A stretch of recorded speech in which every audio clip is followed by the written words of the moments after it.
Thank you very much. Thank you all for being here, everybody. Did you enjoy the movie? Yes. All right. What did you two ladies think? I loved it. I was really pleasantly surprised. I felt like I I told you this before, I don't personally like Holocaust humor. So I wasn't sure what this was going to be, if I was going to have any of that in here, and it didn't. It was really well done, I thought, and it really touched on a lot of topics that are very relevant that I can connect to as a 3G. I really liked it. I thought, well, first I always judge a Holocaust movie based on if they get their facts right, and the facts were right, which already was. You're the expert on I'm the Holocaust facts. But I also found that it was a real human story and showed you this subtle intimacy that grandchildren of Holocaust survivors have with this history. Yeah. Even if they're completely different people. Like those two characters could not have been more different from one another, but they so clearly felt the pain, the agony, the connection, the sadness, but also the hope and inspiration that I think anyone who's a grandchild of a Holocaust survivor feels. Mm-hmm. Yeah, for sure. I mean, all three of us are 3Gs. Is, I guess, the term we're using for that. What did it bring up for you with regards to your own connection to the Holocaust and your family's history? I've been to these places, as has Jordana. So all four of my grandparents are Holocaust survivors. My husband is here, and all four of his grandparents are Holocaust survivors as well. And we were at Majdanek together. And so it brought up a lot for me, just that particular scene at Majdanek. I mean, everything that I felt when I was there, I felt all over again watching it on the screen, and I thought they did a really beautiful job with it.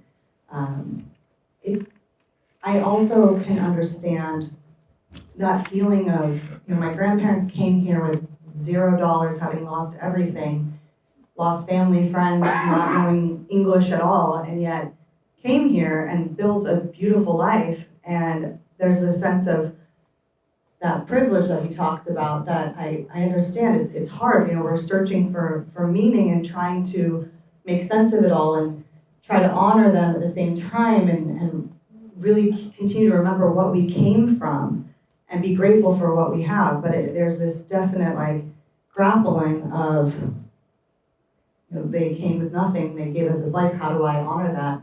And the scene for me on the train, I actually really connected to that, I understood that. I felt that walking through Poland, walking around and wondering what everyone's history was around me, what people were thinking. And he walked off the plane and was looking at people and this paranoia that I kind of felt when I was there too. And I really connected to that. Yeah, me too. But I didn't have that. But no, I connected to that search for meaning and feeling like I'm now here, privileged and able to walk in and out of Auschwitz and Majdanek, a free woman, and that's something that they weren't privileged to have. Yeah. How do you balance that, Jordana, that feeling of guilt versus being able to have full joy in your life? I think that the idea of guilt is sometimes okay because it makes us realize what we should be grateful for and start to question that within ourselves. My grandfather's also from Poland, and I've visited Poland, all of the places in the film. And what I think is really interesting is the tour guide actually says at one point, pieces of history are sticking out everywhere. And that is really true when you go to Europe. And there is, of course, a consciousness within the United States of what the Holocaust was and thinking about the Holocaust because so many survivors moved here and had families. That's part of the social consciousness of our identity. But when you are in Europe, especially in Poland, you expect to see bleakness and darkness and horror, and you see everyday life, people going on their everyday lives, and you're really faced with this jarring experience of looking at a building that's now a bank or a hotel or a restaurant, and it used to be a synagogue, or it used to be a Jewish school. And you're really confronted with that in a different way. And there is a scene in this movie that I've thought about myself many times when I visited Poland, is there are, if you've been to Poland, you've seen them, these restaurants that are Jewish restaurants, right? They're traditional Jewish restaurants.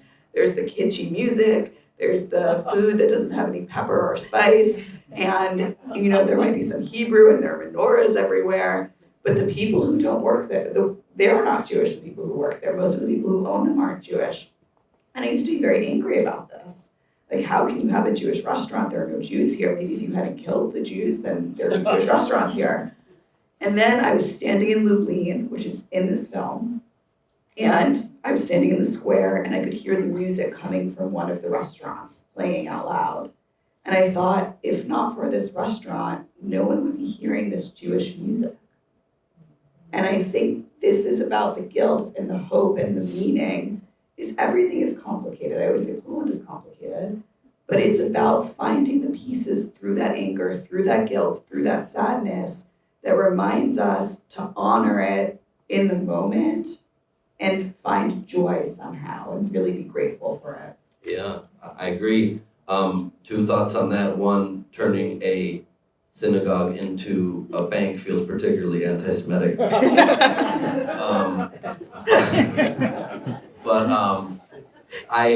I totally agree that there was that New York Times article recently about 3Gs that are starting to, they're carrying the responsibility of telling the stories of their grandparents that survived the Holocaust and their families that didn't.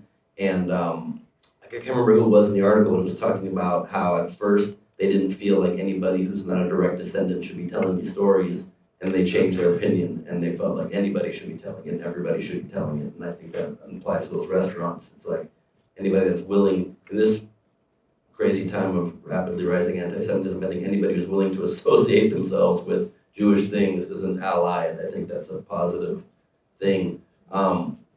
Did it bring up anything for you as far as, because this was a very granular story about two cousins and their particular story, but for me, I just, since October 7th, I just keep thinking constantly about the context of what's happening now in the world. It's the first time for many of us, and for many of us, grandchildren of survivors, that we're actually experiencing like lots of anti-Semitism in our own lives.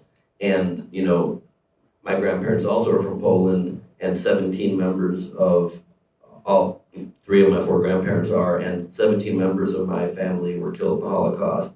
And, both my grandparents, one of my grandmothers, both their parents and their 4 brothers, 3 brothers, and my 2 grandparents and my grandma escaped the Holocaust by going to Israel, to what would become Israel, and helping to, form the country. My grandfather was a partisan first, and then became part of the Haganah, and then my grandmother went as a Zionist to help make the dream come true, and same for my other grandpa, help, serve and build the country. And it just makes so clear to me how in this crazy time, just how flipped everybody is seeing everything, because it's just so clear how quickly, sadly, things could arise again and how badly we need the state of Israel. Well, No, I think you're an incredible activist. And I have known you since before October 7th, and the way that you have transformed your life basically to show up for the Jewish people and really answer a call has been unbelievable. You have 2 young kids, you work, you have a 3rd one coming, which is so exciting. I didn't know that. All right. I did not know that, no. When I ran out to go to the bathroom, I made a joke. You probably were like, what is she talking I about? did not know that. Yeah, I'm 6 months pregnant. Oh, wow. All right. And amongst all of this, you consistently show up and speak out. And to me, that embodies everything that the message is of not forgetting this past and thinking to ourselves, what is our reasoning? Like, what is our calling? What can we do with the tools that were given to us? So I think you should really definitely take this. Yes, I was involved with the museum before October 7th and involved in Holocaust education. But for me, it was this huge watershed moment in our time of, we've seen what happens when the world stands by silently. We've seen what happens to towns. We all know, many of us here are descendants. I refuse to stand by silently, and I just will not let that happen. I felt this and maybe a lot of people here can relate to that, having, being the descendant of Holocaust survivors, there is generational trauma, of course, but there's also generational strength and generational survival. That is in our DNA. They survived. So that is a part of me. That's a part of who I am, to prioritize survival and strength and the resilience of the Jewish people, So I cannot stand by and be silent and watch as misinformation is spread rampantly and they completely disrespect who we are as a people who value life. And we've been here before, and anti-Semitism didn't start with the Holocaust. It certainly didn't end with the Holocaust. We've been around for 4,000 years, consistently targeted, but we've always survived and thrived and persevered, and we'll continue to do that. But that's why stories like these are so important, because we need to continue to make it relevant. And they hate us because they hate us. But I think that this movie does a really good job with that, is making it relevant and palatable to a third generation or fourth generation who might want to come and be entertained and might not want to watch Schindler's List, but maybe can feel a little bit of understanding of what it means to be a third generation, what it means to go back in history and see all the Jewish life that was lost and what could have been had this never happened. And maybe it might make someone question that, and it might make someone think a little bit in a way that at the same time it's more palatable for them. Yeah, for sure. By the way, we're going to take questions in a few minutes, so if you have any, get them ready in your heads. But, I agree this is a great entry point in entertainment like this. The article is also talking a lot about how, there's sometimes lighter fare that's coming out these days to try to be an entry point or whatever. Sometimes third generation people are trying to find more creative ways to tell these stories.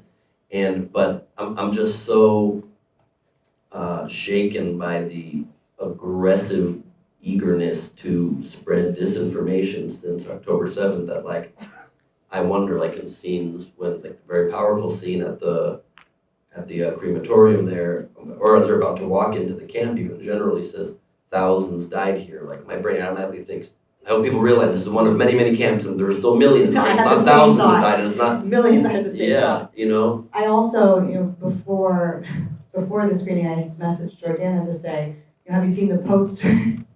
Because it doesn't, when you are seeing the poster, you're seeing marketing, there's not necessarily so much about it being about Jewish life and Holocaust, and that was something that I very quickly realized, because in today's world, can a Jewish story and a story about the Holocaust necessarily be marketable if that's what they're showing on a poster? And I was very aware of that. And it really hit me when I saw it on the bus stop. And I was like, if I was driving by, I wouldn't know this was a Holocaust story. Maybe I would come and then I would see it and I would enjoy it. But, a Holocaust story on a bus stop, that won't necessarily bring in an audience. So that was something I was very aware of. But I do think they did a good job with the film. Mm-hmm. What responsibility do you feel that Jewish people in general should feel for educating people about the Holocaust, for keeping these stories alive? Do you think it's just survivors' responsibility? Is it Jewish people broadly? Because, and also just standing up for our people, like you said, after October 7th, I've never been a particularly religious person. After October 7th, I became 100 times more religious instantly, because if you mess with my people, then I'm going to have to triple down. Do you feel like this is something that we should be, putting some sort of pressure on other Jewish people to speak out more? You don't see it really as much as outside of a handful of activists. I was going to say, it's your question about whose responsibility is it? I would say it's all of our responsibilities. And Jews are oftentimes really good at telling stories about when people almost killed us. And we do it at Pesach and at Hanukkah and almost all of the holidays. But what I think is really important is it's not just about whose responsibility is it to tell the Holocaust or talk about the Holocaust, or is it our responsibility? It's how we do it. And I work at Holocaust Museum LA, and something that I think is really powerful that we do there is we try to highlight and amplify the individual stories, the personal stories, the people who experienced this and survived, and what that individual's experience was. And this helps students and visitors who come through the museum, most of whom are not Jewish, have an empathetic reaction to it and really think about people's choices and people's decisions and how we can make small actions to have a huge impact. And, so the film is in Majdanek, as Amanda mentioned, and at Holocaust Museum LA, we actually just this past Friday put in place. We have an authentic boxcar that was unearthed outside of Majdanek in Poland and had been donated to the museum, one of 13 on display in the United States, the only one on the West Coast. And we're designing an exhibition around it, and it's going to stand as a testament to this history. And I've been working on the exhibition, so I've been very in the details about this history. I know a lot of the facts and figures and statistics, and I even get caught up in all of this, and I'm watching the film and I'm thinking about what happened at Majdanek and all of the text panels I've been writing and didactics. And one of my best friends who's here with me right now leans over and goes, "My grandfather was in Majdanek." And it was just this moment, even for myself, to remind myself that these are human beings. And so I think it's not really always a question about whose responsibility is it, but how are we telling the story? And how do we honor that person times 6 million, or that person times the ones who survived, and ensure that people look at this and they see past facts and figures in history textbooks, and they see human beings, they see Jewish people who lived and thrived and survived and have that emotional connection to them. And to me, I mean, who's responsible? I think the entire world is responsible.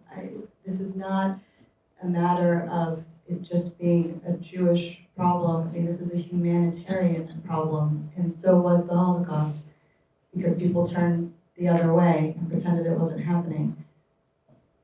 I would hope that anyone would stand up for any injustice, and it's really sad to me to see how few are speaking up for the Jewish people, and I can see how that happened back in the day. You know, I would hear of, you know, people standing silently on their balconies watching as the Jews walked away, and I wonder now, who would those people be?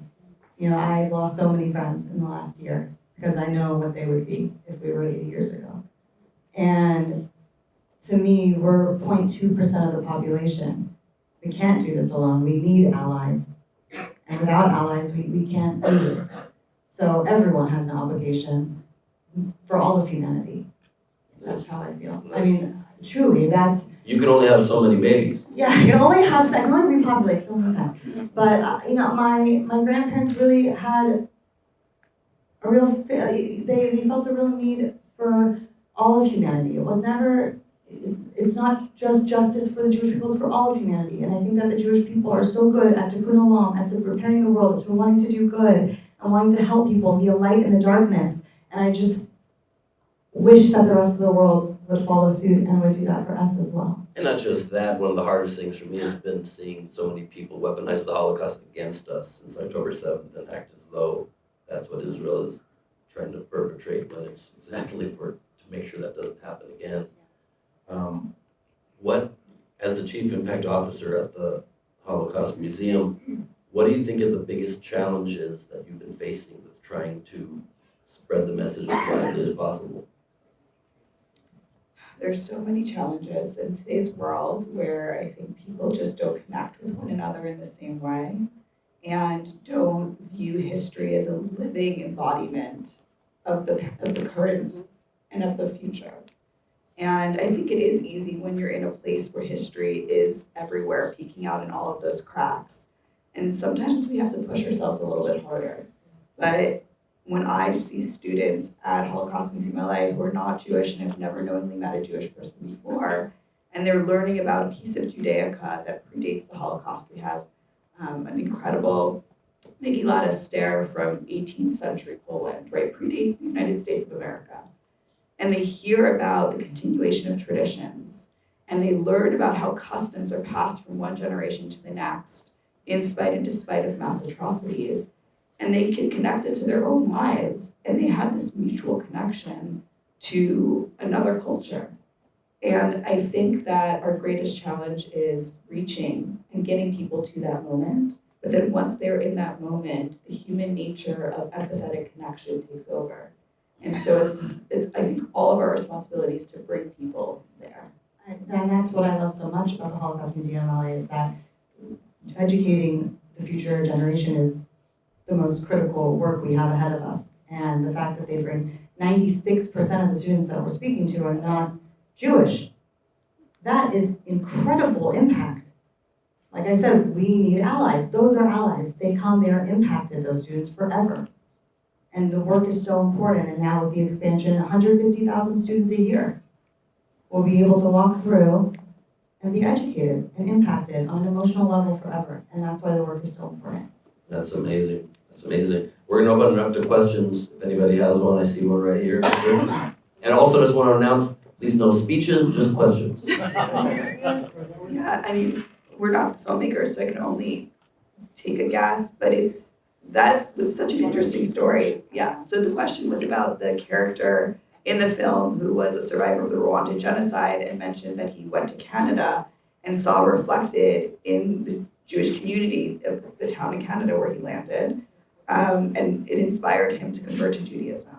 So my interpretation of that was speaking to how human beings find connection in spirituality, and I think also about healing post-trauma and the ways in which we can build community even if our own communities have been broken down. And so he said that he and his mother moved to Canada, and he made this comment about how with money hidden in her clothes, which obviously made me think about my grandfather who had diamonds sewed into his pants when the Holocaust started. And I'm wearing a money belt with the cash in it right now. and those things never leave us. It's true. It was my grandpa's belt that he gave me, taught me how to hide money in it very carefully. Yeah, Not a joke. but I shouldn't have announced that publicly. But these are the human elements of it, and I think this is what I'm saying, that this cross-cultural conversation, that it could be a family fleeing the genocide in Rwanda, it can be my grandfather in Poland, it can be Ben and his money belt going to Mexico tomorrow. But I think it's the fact that we all have this shared history, and we just need to realize that we have so much more in common than we have not in common. And that was my interpretation. What the filmmakers thought would be something else. Anybody else right back there? In light of what's happening now with the pro-Palestinian demonstrations, how do we connect the Holocaust to what's happening now? Because to me, that's where the disconnect is. I think It's a that great there are question. some people that are too far gone and you don't focus on them. The Holocaust education in the school system is a big area of lacking, and it's something that the museum and that, I mean, personally as well, I've worked with, it's coming from the government as well, and the state level. Amanda, the mother who's pregnant, volunteers her time to tell her grandparents' story to students. She went through an entire training, she and her husband, for his grandparents, and she speaks to students. And I think when we talk about the lack of Holocaust education, there are so many opportunities to be engaged and be involved. And if we find, ourselves feeling challenged, we ask ourselves, like, what can we do? And I think you answered that challenge really well. Yeah, but I know what she's saying. There's a problem in the school system of educating and making sure Holocaust education is prioritized, and that's where a place like Holocaust Museum LA is so critical, and bringing in students and going into classrooms. Yes, but you're not going to hit everybody. And what I'm saying is that the kids now they only look at Israel as being a bad, horrible place of people. We are Right. infringing upon everybody else's land. And there was no put together on why we were there Right. secondarily, because we were there first, but then why do we ended up there again? So, I don't know, to me, that's the. I think it's severalfold. I think it's focusing in what we try to educate people with online, focusing on the indigeneity of the Jewish people to Israel, that we were indigenous to that land, we were there first. I think a great example that I even use humorously often to make this point is I say, what's that? Go ahead. Oh, just the point that I make about, October 7th was called by the Palestinians the Al-Aqsa flood, named after the Al-Aqsa Mosque, which is one of their holiest sites, and that was built on top of the Jewish temple, and usually no archaeologists, but the thing that was there first is the thing that's under. You can teach Right. simple messages that way, Right. and then I also think it's about, like you mentioned, it's about tying the fact that, so much we get caught up in like putting out all these little fires. It's reminding people the fact that Israel literally was formed from the fumes of the Holocaust as a safe haven for the Jewish people. and just in every point that anybody makes on the other side of this horrible situation is to ask them, what is the in any war, in any conflict, who's the one that is promising to kill the other side? Who's the one that is threatening the other side? I always make it personal and say, if somebody was trying to break into your house and kill you, what choice do you have? That is the position that the Israeli people are being put in. They promise to kill all of the people in Israel. They keep trying to do it over and over again. You would respond the same way. When that is gone, when that threat is gone, then we can live in peace like Israel's made peace with so many of its neighbors. And I just always bring it back to that same point. I say, of course, what's happening is a tragedy.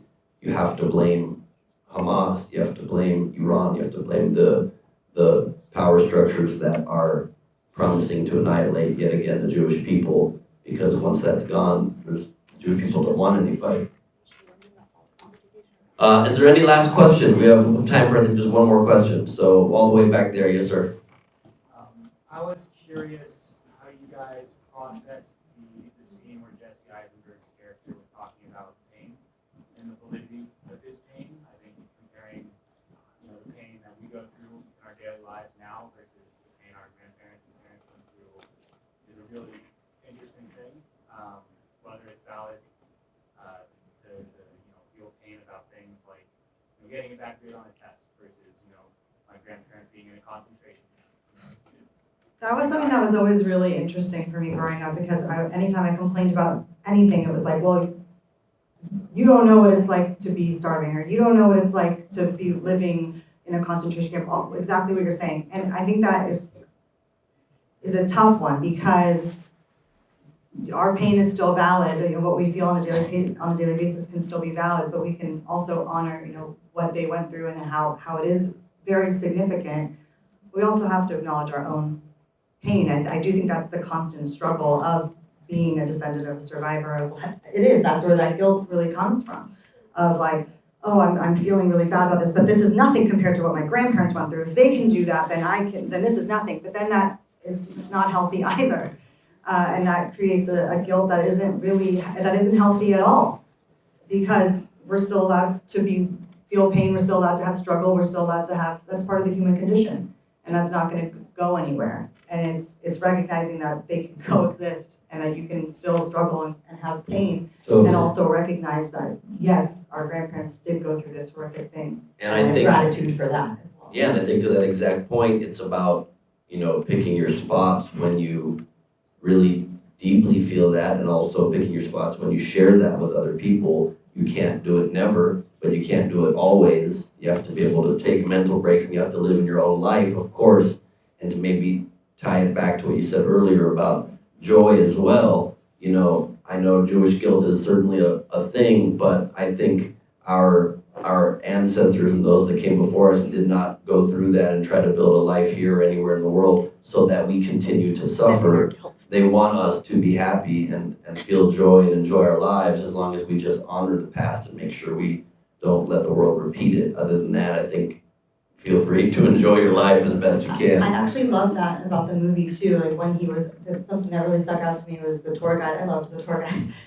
But he was talking about how, yes, there is a lot of tragedy and pain that happened here, but I also want to focus on the joy, and I want to focus on the life as well. And I think that we as Jewish people, and especially as descendants of survivors, have this constant balance of the darkness and the light.